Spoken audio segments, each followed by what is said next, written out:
ஐயா, திருவண்ணாமலையை பத்தி நீங்க என்ன நினைக்கிறீங்க? இந்த பூமியிலே கோடி ஆலயங்கள் உண்டு. அங்கே ஒரு சில ஆலயங்கள் ரொம்ப பிரசித்தி பெற்றதாக இருக்குது. அற்புதமான ஸ்தலம். அது கற்கோயில் அல்ல, அது ஒரு பொற்கோயில். இறைவனால் உருவாக்கப்பட்டது. எந்த அரசனும் கட்டல. இதிலே மக்கள் உள்ளத்தை கவரும் ஒரு அற்புதமாக ஆலயமாக இருப்பது இந்த திருவண்ணாமலை. ஞானக்கண் என்பது நெத்தி புற்ற மூணாவது கண் நெற்றியில் அல்ல, உச்சி மண்டையில இல்ல, உன் மனதுக்குள் இருக்கிறது ஞானக்கண். மனதினுடைய மனதை எவ்வளவு வேதனைகள், வெறுப்பு, துன்பம், துயரங்கள் இருந்தாலும் அத்தனையும் நொடி பொழுதில் தீர்க்கும் பெரிய பெரிய கற்களால் எந்தவித ஒரு இயந்திர வசதியும் இல்லாத ஒரு காலகட்டத்திலே அமைக்கப்பட்ட கோயில்கள் தான் இந்த இடமும் இந்த உலகத்திலே மையப்பகுதியில் இருக்கிறது. கரெக்டா மையப்பகுதி அண்ணாமலை ஸ்தலம். மலையை சுற்றினாலே உன் மனக்கவலை தீரும். இமயமலையில போய் நீ தலைகீழ தவம் இருந்தாலும் ஞானம் பிறக்காதியா. ஆனா இந்த புனித பூமியிலே மற்ற ஆலயத்துக்கு போயிடலாம், நினைச்சா மறுநாளே போய் நிக்கலாம். ஆனா இந்த ஞான பூமியிலே, அருள் பாவிக்கும் இந்த அற்புத பூமியிலே நினைத்தவுடன் நாம் வரோம். இந்த உலகத்திலே இறைவனுடைய படைப்பிலே இந்த பூமியிலே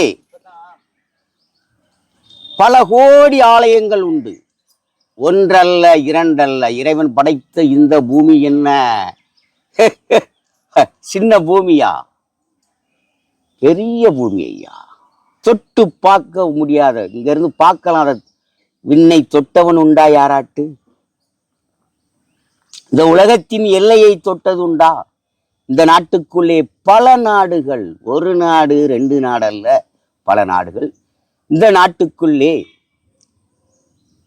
இந்த மனிதன் என்று ஒரு இனத்துக்காகவே உருவாக்கப்பட்டதுதான் ஆலயங்கள்.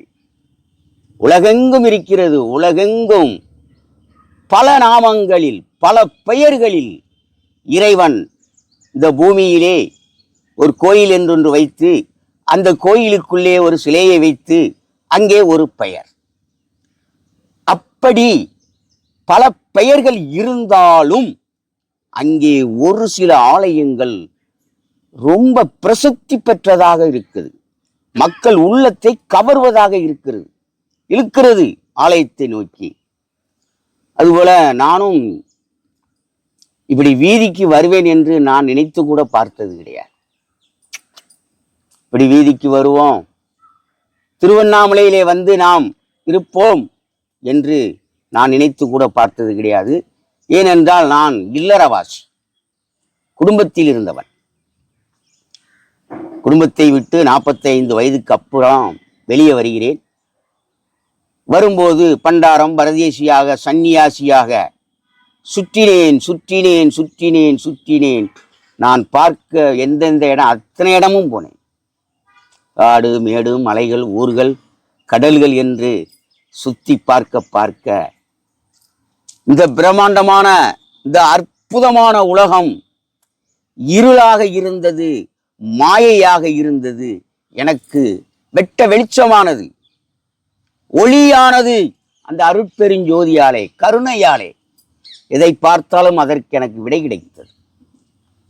அப்படி பார்க்கும்போது எத்தனை ஆலயங்கள் இருந்தாலும் இதிலே மக்கள் உள்ளத்தை கவரும் ஒரு அற்புதமாக ஆலயமாக இருப்பது இந்த திருவண்ணாமலை புனித சித்த ஞான பூமியிலே அருளாட்சி புரியும் அருட்பெருஞ்சோதி ஆண்டவர். அவர் பேரு ஜோதி ஸ்தலம்னு சொல்றான். அருட்பெருஞ்சோதி, ஜோதி ஸ்தலம், ஞானம் பிறக்கும் ஒரு அற்புத ஸ்தலமாக மனதினுடைய மனதை எவ்வளவு வேதனைகள், வெறுப்பு, துன்பம், துயரங்கள் இருந்தாலும் அத்தனையும் நொடி பொழுதில் தீர்க்கும் ஒரு மாயவனாக, மகேஸ்வரனாக, ஈஸ்வரனாக, ஈஸ்வரியாக அருள் புரியும் ஸ்தலம் இந்த அண்ணாமலை ஸ்தலம். மலையை சுற்றினாலே உன் மனக்கவலை தீரும். அப்படி இறைவனால் அருள் பாவிக்கப்பட்ட ஒரு அற்புத ஸ்தலம் என்பதை நான் இங்கு வந்த பின் போக போக போக போக போகத்தான் அறிந்தேன் ஒழிய ஆரம்பத்தில் அறியவில்லை. அதுபோல நான் வீட்டை விட்டு வெளியே வரும்போதே சன்னியாசியாகத்தான் வந்தேன். வந்த பின் பல ஆலயங்கள் சுற்றி பார்த்த பின் என்னுடைய மனநிலை மாறியது. 3 நேரம் உணவெடுத்தவன் 1 நேர உணவு, இடையிலே உண்பதும் கிடையாது. அடுத்த அமாவாசை பௌர்ணமி முழுமையான விரதம். பல நிலைகளை கடந்து கடந்து கடந்து அந்த இறைவனை அறிந்தேன். இந்த உலகத்தின் தெய்வம் யார்? காட் யார்? கடவுள் யார்? கற்சிலைக்குள் அல்ல கடவுள்.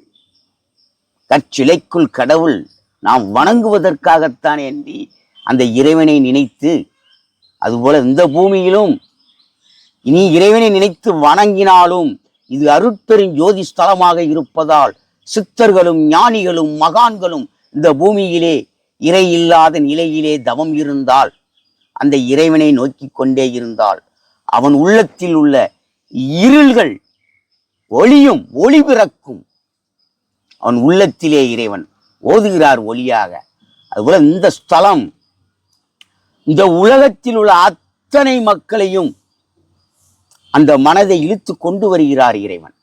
மற்ற ஆலயங்கள் எல்லாம் பல பேர்கள் இருந்தாலும் இந்த திருவண்ணாமலை இமயமலையில போய் நீ தலைகீழ தவம் இருந்தாலும் ஞானம் பிறக்காதியா. ஆனா இந்த புனித பூமியிலே அந்த இறை அடியாராக, ஒரு சிவன் அடியாராக, ஒரு துறவியாக, ஒருவன் சரியான முறையில் அந்த இறை நிலையில் இந்த பூமியில் வாழ்ந்தால் நிச்சயமாக அவனுக்கும் ஞானம் பிறக்கும். மாரி கடவுள் இந்த பூமியிலே அருள் பாவிக்கிறார், அருள் புரிகிறார். ஆனால் நாம் நினைத்தவுடன் இந்த ஆலயத்துக்கு, மற்ற ஆலயத்துக்கு பேரலாம் நினைச்சா மறுநாளே போய் நிற்கலாம். ஆனா இந்த ஞான பூமியிலே அருள் பாவிக்கும் இந்த அற்புத பூமியிலே நினைத்தவுடன் நாம் வர முடியாது. அந்த அண்ணாமலையாரே, உண்ணாமலை தாயே என்று அந்த அம்மை அப்பனை நாம் மனதுருக நினைத்தாலே போதும், இறைவன் நமக்கு நல்ல புத்தியை கொடுப்பார், அறிவை கொடுப்பார். முக்தியை கொடுக்க மாட்டாரு. முக்தினா என்ன? நல்லா வாழ்ந்து கடைசி காலத்தில் இந்த உடலை விட்டு உயிர் பிரிவதுதான் முக்தி. அவர் முக்தி அடைந்தார், இயற்கை எய்தினார், இறைவன் திருவடியை சரணடைந்தார். அப்படி என்றதுக்கு பல பெயர் உண்டு. அதிலே முக்தியும் ஒன்று, முடிவு. அதுபோல் நீ இறைவனை நினைத்தாலே அண்ணாமலையாரை நல்ல புத்தியை கொடுப்பார், வழி நடத்துவார். அது மாதிரி நினைச்ச உடனே அந்த பூமிக்கு வந்துட முடியாது. உன்னை என்று அழைக்கிறாரோ அன்று நிச்சயமாக இந்த திருவண்ணாமலை பூமியிலே, இந்த மண்ணிலே உன் பாதம் படும். ஆனால் அவரை அழைக்காமல் நிச்சயமாக இந்த பூமிக்கு யாரும் வர முடியாது. ஏன்னா அவர் அருள் பாவிக்கணுமே. அவன் செய்த நன்மை தீமைகள்லாம் நிறைய இருக்கும். அதையும் கலைந்து அவனுக்கு அருள் பாவிக்கணும்னா அந்தந்த காலகட்டத்தில் அவன் மனதில், ஏன்னா இறைவன் நம் மனதில் மையம் கொள்ளுகிறார். அத்தனை மனித உள்ளத்துக்குள்ளும் ஆண்டவன் இருக்கிறார், மனசாட்சியாக இருக்கிறார். அறியாம இருக்கும். கற்சிலைக்குள் கடவுள் அல்ல.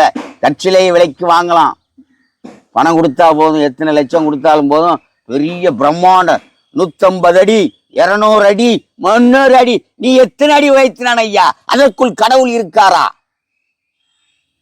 கற்சிலை சிலைதான், அது கடவுள் அல்ல. இறைவனை வணங்குவதற்காக வைக்கப்பட்டது. இன்றைக்கு இந்த புனித பூமியிலே இன்றைக்கு கோடான கோடி மக்கள் இந்த கிரிவலம் சுத்தி கொண்டே இருக்கிறார்கள். ஏன்? இந்த உடலுக்கும் உள்ளத்துக்கும் நன்றி. இறைவன் உள்ளத்துக்கும் நல்ல ஒரு தர்மத்தை செய்து இங்க இருக்கிற அடியார்கள், சாது, சன்னியாசிகள், துறவிகள், ஏன் அந்த பட்டாளம் இங்கே கொஞ்சம் பேரா, ஒருத்தர் 2 பேரா, 1000க்கு மேல இந்த திருவண்ணாமலையை சுத்தி ரவுண்டிங்ல இருக்காங்க துறவிகள். ஏன் இருக்கிறார்கள் அந்த துறவிகள்? எதற்காக இருக்கிறார்கள்? அறிந்தானா இந்த வரக்கூடிய பக்தர்கள்? அறியவில்லை. இன்னும் ஊனக்கண்ணால் தான் பார்க்கிறார்கள் ஒழிய ஞான கண்ணால் பார்க்கவில்லை. ஞானக்கண் என்பது நெத்தி புற்ற 3வது கண் நெற்றியில் அல்ல, உன் உச்சி மண்டையில இல்ல, உன் மனதுக்குள் இருக்கிறது ஞானக்கண். அங்கே திறக்கணும். உனக்கு திறந்தால் இந்த உலகமே உனக்கு வெட்ட வெளிச்சமாக இருக்கும். அங்கே இருள் இருக்காது, உண்மை இருக்கும், பொய் இருக்காது. பொய்கள் அத்தனையும் களையப்படும். பொய் என்பது உன் உள்ளத்தில் மயிரளவு கூட இருக்காது. உண்மையோடு நீ இருந்தால் உன்னோடு இறைவன் இருப்பான், இந்த உலகத்தை அறிய செய்வார். அதுபோல இந்த பூமி ஒரு அற்புதமான பூமி, ஞான பூமி, புனித பூமி என்பதை என் மனம் முழுமையாக அறிந்தது.